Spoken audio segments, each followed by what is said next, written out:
And welcome, and we'll say the bracha.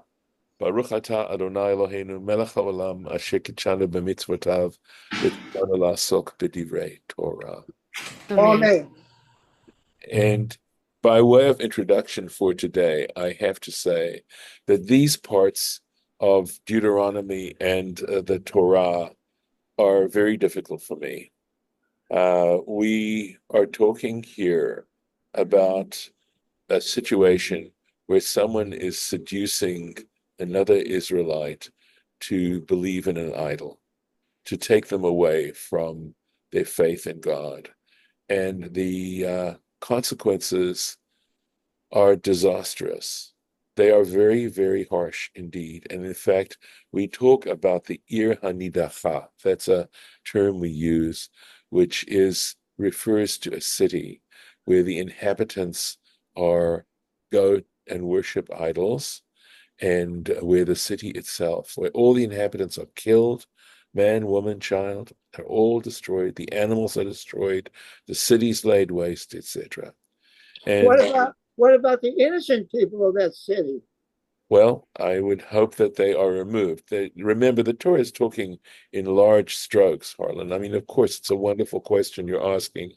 Um, the problem is that it's hard to remain innocent when you're staying within a group of wicked people, and you become sometimes an accessory as well. Oh, The Talmud, I'm sure, talks about this and goes into these kinds of questions that you just asked. But here we're dealing with very broad strokes. Um, and I find these passages very, very, very difficult. And what I try to, the positive element that I try to get out of is that at least not to consider as benign walking away from being faithful and loyal to our Creator, and to walking away from, you know, the special relationship that God has with the Jewish people, and the history that we have behind it, etc. But on the other hand, I feel that, we want to try and be kind and show kindness and display kindness, and try to show people the beauty and the depth and compassion of Judaism.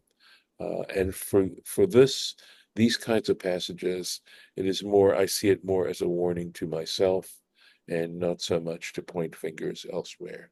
But it is difficult stuff, and we need to do it anyway. So here we are.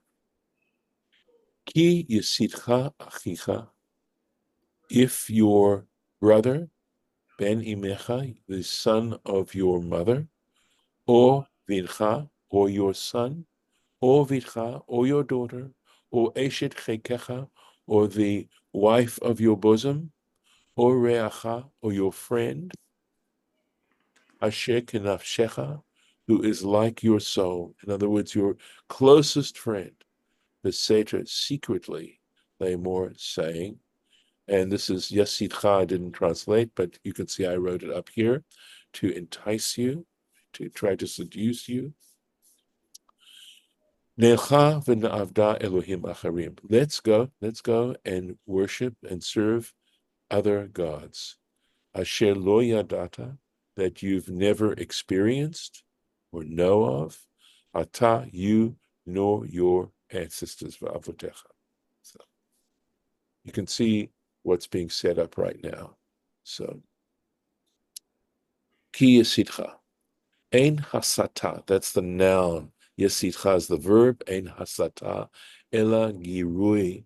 So what we're talking about is incitement, right? This to stir up. Shinemar, as it says, and this is the first book of Samuel, chapter 26, Ki im Hashem hesitcha bi.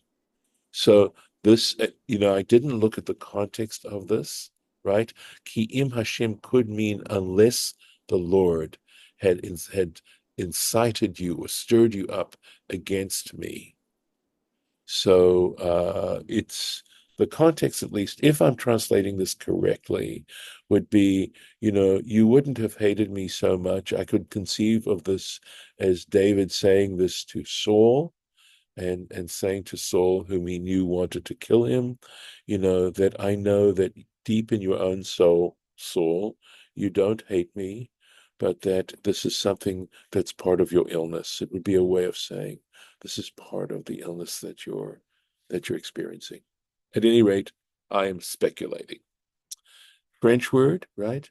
Amitre or something. Emitre? And the Safaria had this French word that it mentioned, Balaz in French, and Anreizen, right? Anreizen, Yiddish, related to German, obviously, which means to stir up. Shemisiu lasot chen. So that he induces him to do this. He's putting pressure on him, or he's trying to entice him. Achicha, so because it says achicha, that would be son, Rashi tells you, me'av, from your father. And then he puts in or ben imecha, right? He puts in the word or here, or the son of your mother. Of course, that means from the mother. And I think the issue going on here is it just says, if you just read it, Achecha ben imecha, it means your brother, son of your mother. Well, what's about the son of your father? Right? It would seem to leave it out. And the way the Talmud and how Rashi now is citing, is analyzing it, is to include both. That the Achicha means son of your father, and ben imecha means son of your mother. So, and he gives you the reference in Kiddushin, page 86. Chekecha, right? Your bosom. Hashochevet, who lies. Bechekcha, in your lap or in your bosom.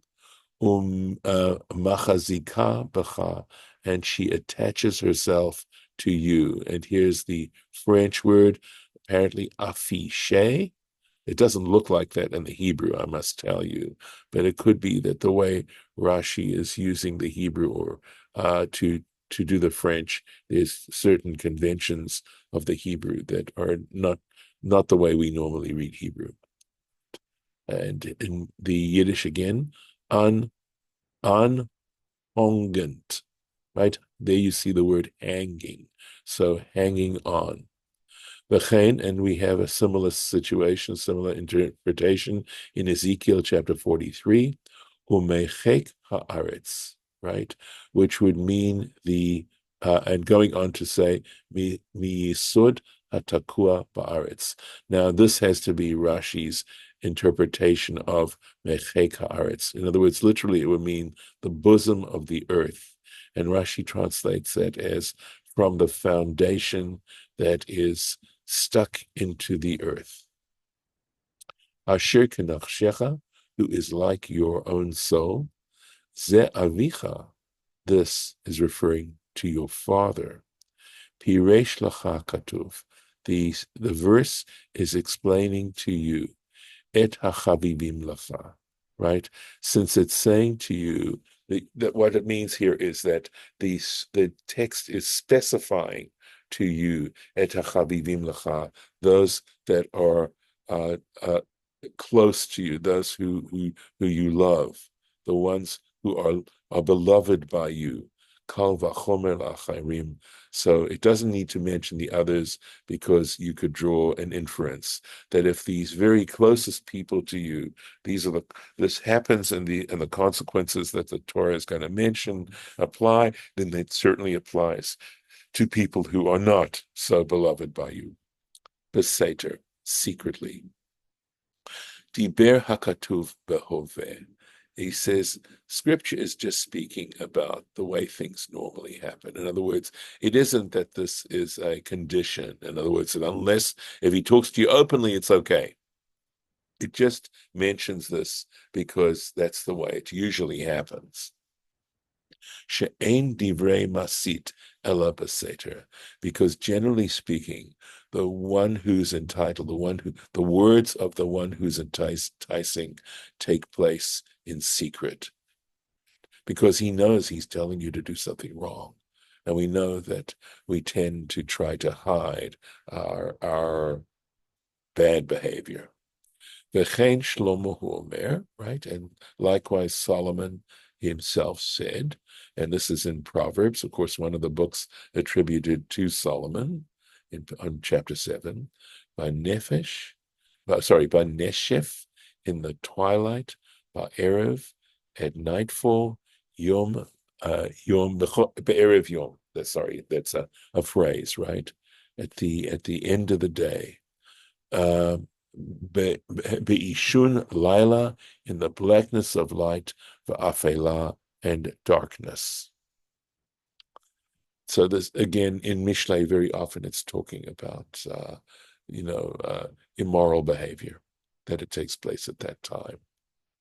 Asher lo yadata ata va'avotecha, right? So this is referring to a God which you never, basically it could mean experienced or ever heard of, you nor your ancestors. Davar ze gnai gadol. This expression or this matter is one of great indicates degradation. Lacha, for you. In other words, that you should do such a thing. She'af ha'umot, because if you look at the other nations, those nations, they actually worship idols.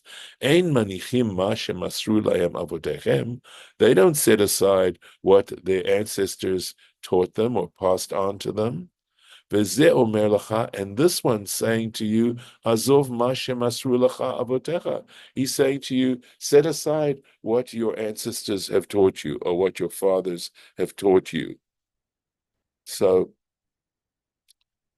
it's again an expression of showing how awful this really is. So, or at least trying to get across.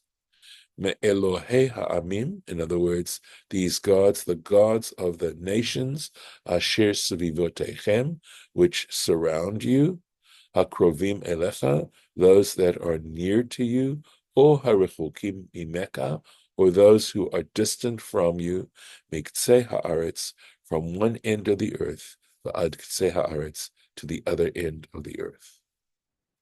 Hakrovim elecha or hachukim, those near to you or those distant. And the interpretation that we find in the tractate Sanhedrin, that's page 61.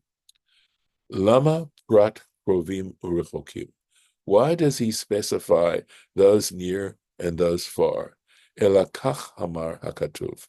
But this is what the verse wants to convey.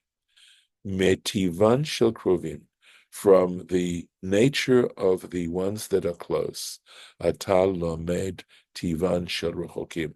You will learn, you will understand, or you will deduce the nature of those that are distant.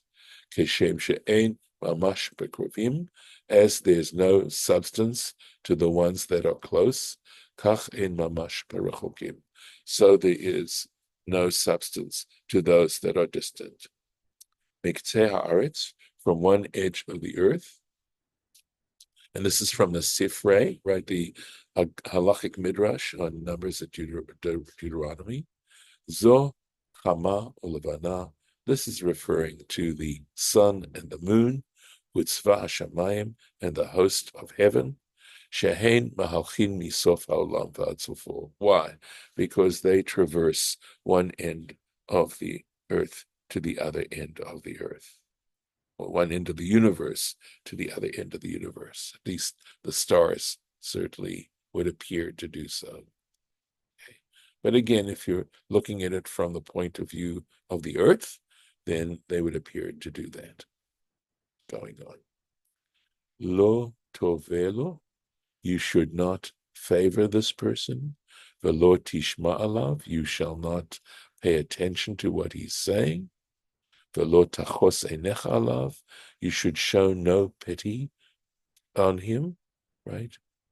Your eyes should show no pity over him. Velo tachmo, you shall not have mercy, v'lo techaseh alav, and you shall not, literally it means cover up over him, cover up on him. So let's take a look. Lo tovelo means lo tehe ta'av lo. You shall not show any desire for him. He should not appear to be desirable to you. Lo ta'avenu, you shall not love him. Show him love. Lefi shenemar, as it states in Leviticus 19, that even though it says "V'ahavta l'reacha kamocha," where it says you shall love your neighbor as yourself, et ze lo te'ehav. This one you cannot show love to. And of course, we're getting right into the area where I find it extremely challenging. Not that I think one should love this particular individual, or certainly not their opinions, but as it goes on to say, to show no mercy, etc. And it's just very difficult. Again, if we see it as the Torah, challenging us personally and looking into ourselves and not allowing ourselves to be seduced by our own desires or our own lack of understanding, perhaps, right? That we really have to fight it. Velo tishma alav, right? Right? You should not listen to him. Behit chanano al nafsho, where he supplicates you regarding his life, limcholo, to forgive him, right? To show mercy to him. Lefi amar, and why does this have to be stated is the way Rashi's putting it. In other words, why does this need to be stated? Because back in Exodus 23, it says, Azov ta'azov imo, which says, you shall, we actually did this verse, should you refrain from helping him? No, you should absolutely help him. Lazeh lo ta'azov. This one, you should not do that, right? You should not overlook what he's doing. V'lo tachos einecha alav, you shall not show any pity on him.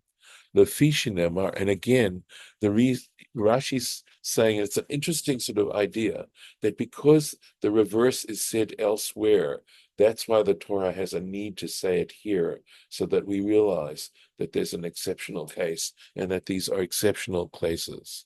Again, not making it any easier. Lefi shenemar, and the reason is because it states in Leviticus 19, Lo ta'amod al dam re'echa, you shall not stand by the blood of your neighbor, al zeh lo tachus. This one you can show no pity to. Really, really challenging. V'lo tachmo, you shall show him no mercy, lo tahafoch bizchuto. This one you don't try to figure out and think through ways to show that he's really worthy. Velo techase alav, right? We said this means you shouldn't cover up on him. Im ata yodea lo chova. If in fact you know for certain that this person is guilty, eincha rashai lashtok, you have no right, you have no permission to be quiet, to be silent over it. To give you a sort of a similarity is this law of when you are I don't remember the exact term for it, but for example, if you're working at a school and you know of a parent who's being abusive to a child, you are not allowed, you will be held accountable if you don't report it. Right. So it's the kind of, I think the term is some sort of reporter. And Mandatory reporter. say that again. Mandatory reporting. That's right. So that's what this is. Thanks, Lauren. This is mandatory reporting. He harog tahargenu, but you shall certainly put him to death. Yadcha tiyeh bo barishona. Your hand should be against him to begin with, lahamito, to kill him. V'yad kol ha'am b'acharana, and the hand or the agency of all the people following you. Wow. Ki harog tahargeno, but you shall certainly put him to death. Im yatsa mi beit din zakai, hachazireu lefova. Wow. And it's in parentheses, which means it is not necessarily considered an accurate text. But what it does mean is if he went out of the trial innocent, you should make sure he goes back on the possibility that he is in fact guilty. So, you know, normally we say a person's innocent until proved guilty. In this kind of case, it's just the difference. Let me keep going and then I'll try and comment a little bit more. Yatsami Beit Din Chayav. So this is if he went out of, this is different, right? If he went out of the court held liable, Al Tachsirehu Lischut, do not send him back to prove his innocence. Now that is actually what usually happens. In other words, normally in a capital case, even if the trial has determined that the person is guilty of a capital offense, he has any opportunity, if he can think of something that might allow him to prove his innocence, or at least to not be put to death, he is taken back to the bet din, to the court, to examine that thing. In other words, any possibility that he actually might be innocent is taken advantage of. But in this particular case, it isn't. And so that certainly is much more in line with how we normally judge these cases. Yadcha tiyeh bo barishona. Your hand should be against him. Your hand should strike the first blow, in other words. Mitzvah bayad hanisat lahamito. Okay, so it is a mitzvah, right? Uh, to so hanisat. Oh, right. This is, in other words, remember this all started out by saying if you are incited by this person. So what it's saying is it is a requirement for the one who is actually incited, right, to kill him. He has to do it. Lo mate bayado, and if he is not killed by his agency, yamut ba'ayad acherim, then others need to make sure that he's put to death. Shinemar b'yad kol ha'am, because it goes on to say, and the hand of all the people. So you can think of cases of possible abuse, right? And yet at the same time, what is this really saying? Let's go on a little bit more, just to finish off, see if I can get to the end of this portion. Uskalto ba'avanim v'amet, you shall stone him with stones so that he dies. I do need to explain that if you study the Talmud, you'll see that is not, it sounds like he was being pelted. That is not the way it was done. Essentially, the way it was done was the person was first strangled so that he was unconscious. And then, in other words, as quickly as possible, he would be unconscious. He was set over the side of a cliff and would be lying there at the bottom, and then they would take a very large stone and drop it on him. This is not pleasant stuff, but the truth is that cruel punishments, generally, I would say, even in this particular case, the Torah is absolutely against, wanton cruel punishments. Capital punishment is never pleasant.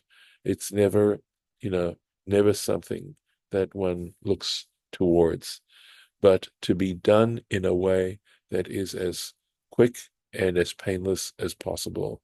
That's the important thing. And it's But more the symbolism of this. Yes, I Lauren. mean, you said the Torah doesn't want that, but the Torah doesn't really say what you said just now. It just Correct. says they stoned him. I know. But remember, if we didn't have the rabbis, we wouldn't have the Torah. And so, this goes back into why there's all this oral tradition that goes along with this tradition. So, as I said to Harlan before, we are painting in broad strokes here. But in actual fact, in the application of it, these are the things that I found out about it. So, going on, I did feel a need to explain the stoning process, right? Ki vikesh lahadichacha, because he sought to turn you away, me'al Hashem elakacha, from away from the Lord your God, hamotziacha me'eretz Mitzrayim, who brought you out of the land of Egypt, mibeit avadim, from the house of slavery, from slavery. This just shows you appreciation, right? The lack of appreciation and what it brings in its train, and just how fundamental it is to remember these sorts of things and to be appreciative. And of course, my sense for a long time has been that the kinds of values we find, in other words, appreciating God, gets a parallel in terms of appreciating our fellow human beings, that we learn one way of love from the other way of love. V'chol Yisrael yishma'u v'yira'u, and all of Israel will hear of it and be fearful. V'lo yosifu lasot kadavar hara hazeh, and they will not continue to do something so evil. B'kirbecha, in your midst. So I don't know how motivating these things are, but clearly the Torah is prescribing this to try to prevent any further abuse. And I know that there are times in life where one has to take extreme positions to drive home a lesson. Although don't ask me to mention too many other examples, but I think that is obviously here what the Torah is trying to accomplish. And at this point, I'm going to make the marking, and please God, we will keep going. Unfortunately, this particular section is just not an easy section. And I'm going to stop the share. Any other comments, please? I would expect them. Well, Go ahead. if a Jewish person incites you to move away from God, Yes. does that not apply? No, that's exactly what it is, right? It is talking about a Jewish person. Okay. It is, because it's Okay, talking I didn't about your understand blood that. relative or your close friend, etc. Although, I mean, and then of course, non-Jews would then Right. be, That's right. yeah. It's not, I have said all along, right? This is not the first time we've encountered difficult passages. And I think it's, at least where I'm at personally and trying to understand these things, is to say, what are the positive lessons I can get out of it? Harlan For Mitchell. or Mitchell? We're talking about idolatry, people that are worshiping idols. Is that what it's talking about? Yeah. They're going. They're not necessarily. We're talking about Jews worshiping idols or goyim worshiping. No, absolutely Jews worshiping idols. No question about Ah, it. No, it says elsewhere that God gave those to the nations, but we need to understand idolatry, okay? And I have 2 minutes to try, or 1 minute and or less than 1 minute to try and explain idolatry. We should not confuse idolatry with fetishism. Idolatry is the substitution of anything else other than, let's just for want of definition or clarity of definition, the God of Abraham, Isaac, and Jacob. And that is, and I think that these are cases where the Torah is using hyperbole. That's what I would like. That's the best way I have to understand this. That the Torah, hyperbole is a legitimate expression, a literary device, which is to get our attention. And that's what Moses is trying to do. right? So hyperbole says things in a way that should not be taken literally, but should be taken as understood to try and drive home a point. And the problem is that idolatry, which means the worship of things such as money, fame, power, those sorts of things. Okay. That's idolatry. And I've said before, nationalism is an idolatry. If you worship the nation and you don't worship the God who created that nation, that's the problem. Idolatry may be, in fact, looking at things that in other contexts are worthwhile, but only they're not idolatry if you understand that above them there is the one that makes all these things possible. But it's not bowing down necessarily to stone objects. Okay? That's not necessarily, that's fetishism. But it's interesting that Professor Yecheskel Kaufman years ago pointed out that interesting fact that the Torah couches idolatry in terms of fetishism.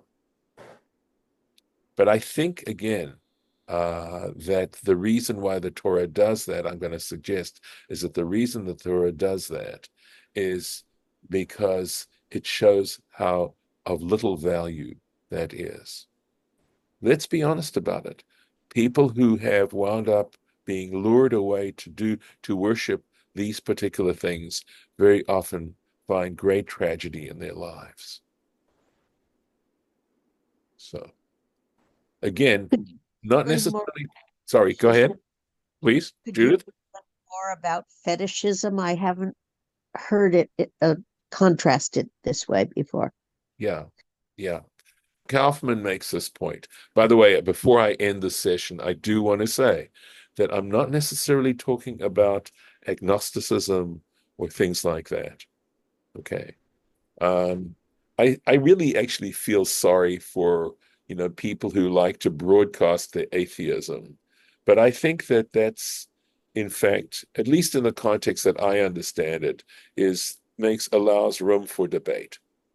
You know, I think that belief in God has to do essentially with, and you've heard me mention it more than once, the notion of transcendence. If you're not willing to understand a concept of transcendence, you're going to have difficulty understanding that there is, in fact, this great transcendent power, because assuming that we give ourselves our intelligence or that we give ourselves any of these things doesn't make any sense if we're really honest with ourselves. We confuse developing. In other words, of course you can grow. Of course you can learn, or you can neglect yourself. You can do those things. But the ability to do it, that is something that you're born with. It comes from another place. Yeah, we have choices. Okay. Well, please God, for our next lesson. And believe me, I am very open to any comments that you want to make about this, because we do need to kind of work it out. And I hope this has been helpful. Peace.